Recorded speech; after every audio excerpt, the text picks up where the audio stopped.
Вы часто мне просите простые уроки без профессиональных инструментов, чтобы новички могли справиться. Вот, пожалуйста, ловите вам новый урок.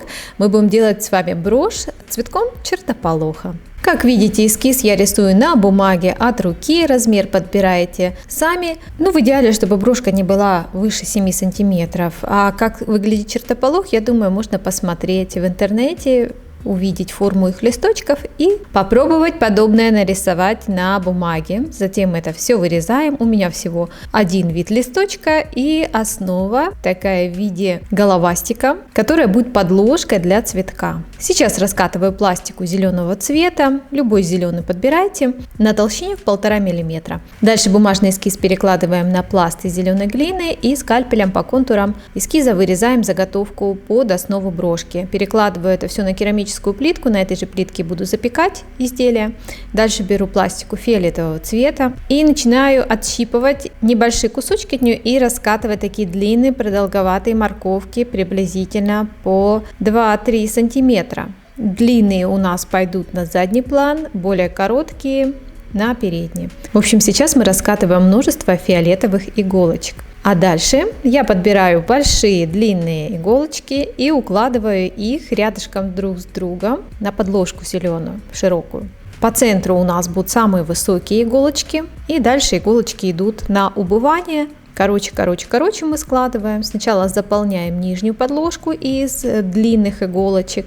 Затем можно взять немножко пастели. Я взяла нежно-розового оттенка и подкрасила острые края наших иголочек. Затонировала их пастелькой светлого цвета. Можете взять, кстати, темную пастельку темно-фиолетовую, затонировать темно-фиолетовой, тоже будет красиво смотреться. И дальше продолжаю укладывать иголочки. Только иголочки у нас уже покороче выходят, и мы их немножечко вниз спускаем, для того, чтобы добавить объема нашей колючки. Теперь смотрите, затонировала розовой пастелькой острые окончания и приступаю к формированию чаши листика из зеленой глины, точно такой же, которой мы формировали стебелек. Я раскатываю уже укороченные такие маленькие морковки, буквально там по 5-7 мм длиной, не 2-3 см иголки, как мы раскатывали, фиолетового цвета. И дальше беру такую плоскую лопатку, вы можете это зубочисткой сделать, можете спицей сделать, и расплющиваю каждый из листочков. Здесь никаких дополнительных манипуляций мы производить не будем, мы просто подхватываем этот листочек и перекладываем в нижние части нашей фиолетовой головки.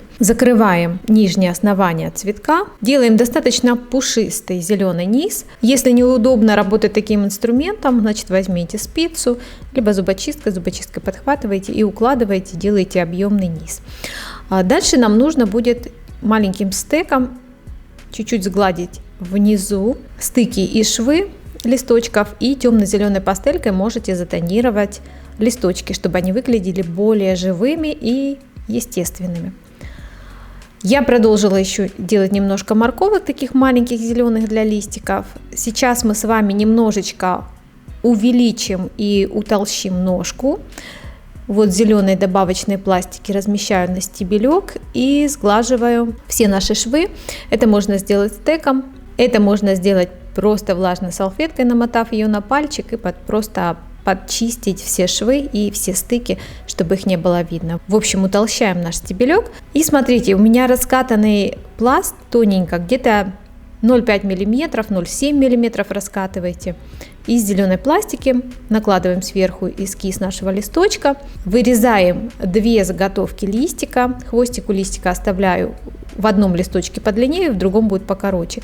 И дальше листочек перекладываю на ладошку и стеком вытягиваю острые края. Просто чуть-чуть их подтягиваю для того, чтобы их утончить, потому что если они будут толстые, листик будет выглядеть неестественно. 2 листочка таких делаю, один подлиннее, другой покороче.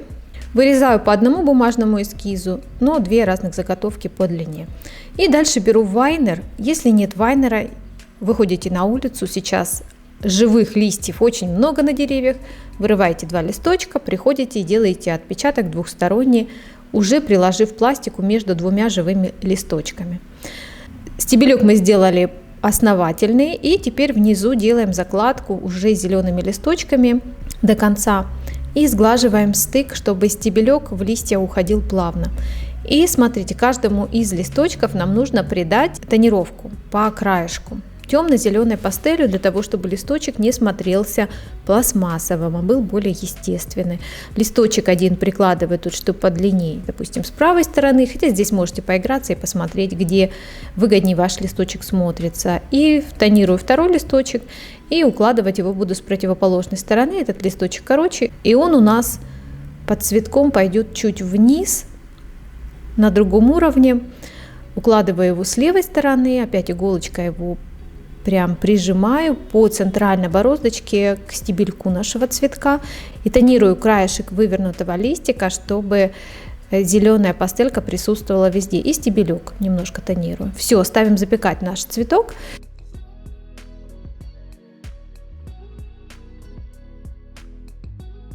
И после запекания, смотрите, нам нужно вырезать такую же заготовку основу, вот в виде головастика, так буду ее называть, приклеить на быстросохнущий клей. Мы пока наживляем на быстросохнущий клей металлическую основу под брошь, приклеиваем с обратной стороны нашей заготовки. И дальше, смотрите, в верхней части подложки вырезаем, делаем такой кратер. В тех местах, где у нас свежая глина будет соприкасаться с запеченной, обязательно промазываем жидкой пластикой. И основу из свежей глины приклеиваем уже к жидкой пластике и полностью закрываем металлическую часть основы под брошь. Все приглаживаем. Сначала пальчиками я это приглаживаю для того, чтобы стыки все ушли и пластика с жидкой пластикой хорошо вошла в соединение. Дальше приглаживаю лопаткой и делаю фактуру вот с помощью обратной стороны губки, чтобы она была более рыхлой и интересной. И все, нам предстоит второе запекание. Запекать я цветочек буду на губке, просто размещаю нижней стороной на губку и ставлю на обжиг. Запекаем 20-30 минут при температуре 110-130 градусов. После обжига покрываем аэрозольным лаком, и наш цветочек готов. Вот такой вот простой вариант брошки, с которым справится любой новичок, и не нужно иметь никаких профессиональных инструментов под рукой. Если вам мастер-класс понравился, ставьте лайк, подписывайтесь на канал, нажимайте на колокольчик, чтобы не пропускать новые мастер-классы. На сегодня это все. Всем желаю огромного вдохновения и фантастических идей.